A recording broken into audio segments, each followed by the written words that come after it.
Kanal izləyicilərini salamlayıram. Bugünkü işimiz Toyota Prius 30 gövdə. Deməli, nə ilə yaxınlaşıb?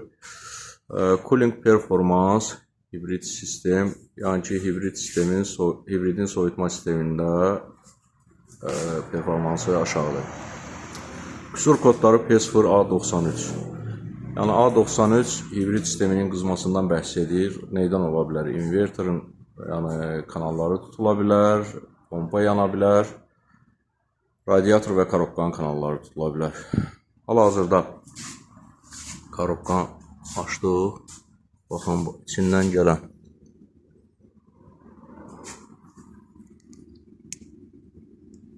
bu hələ yuyulmamış formasıdır.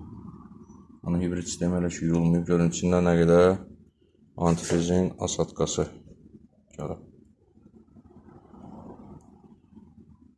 İndi yuyub sizə sonda göstərəcək.